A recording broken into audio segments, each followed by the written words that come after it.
These are tiger worms, and they can turn your food scraps, garden waste and waste paper into awesome garden fertiliser in the form of castings and worm tea. Tiger worms are unlike earthworms that burrow deep in the soil. These guys are surface feeders, so they'll just keep underneath, like in the forest, under the mulch, and convert all the leaf litter into soil.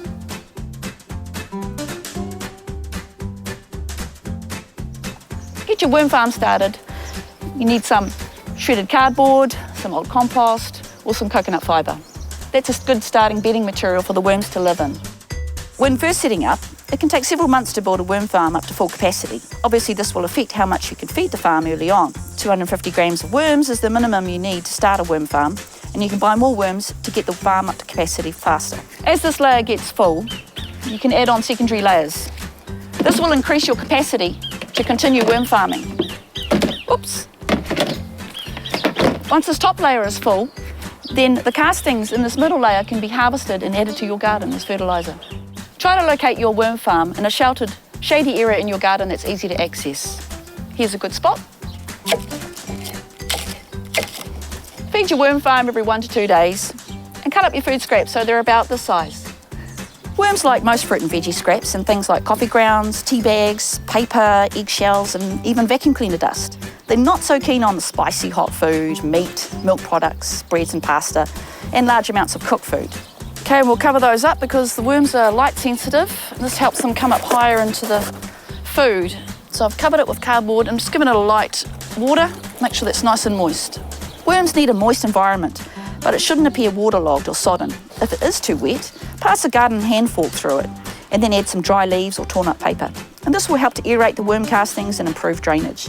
If you find your worm farm has been overtaken by ants, it's an indication that it's a bit dry. So a simple remedy is just sprinkle some water on and that'll rectify the situation.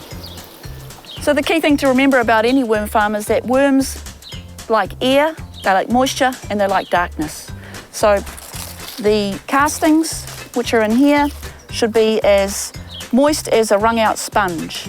So you should be able to just squeeze it and see how much moisture's in there. Feed them incrementally as you gather your food. And because they're surface feeders, it's good to spread the food across the farm and not to overfeed them. So we're looking at 2 centimetres to 5 centimetres of fresh food a day. But if you see the food's not being eaten, don't just keep piling it on top of them because we don't want the food to rot on top of the worms. They won't like it. So we're just going to lift off this very heavy layer of castings and food to show the tea. As you can see, we've got some worms that have escaped down there, but they can get out on the island. There's a great amount of juice that's collected there, and you just open the tap. Worm tea, which is a great liquid fertiliser, can be too concentrated to put directly on plants, so make sure you dilute it with water so it's the colour of wheat tea. Worm castings are a near-perfect plant food that are high in minerals and nutrients that are easily available to plants, used directly in the soil or mixed with water. Worm farms like these are available on our website, but if you're confident about building one yourself, we've got a DIY section just for you.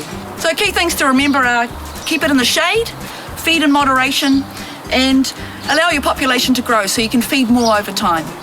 Happy worm farming!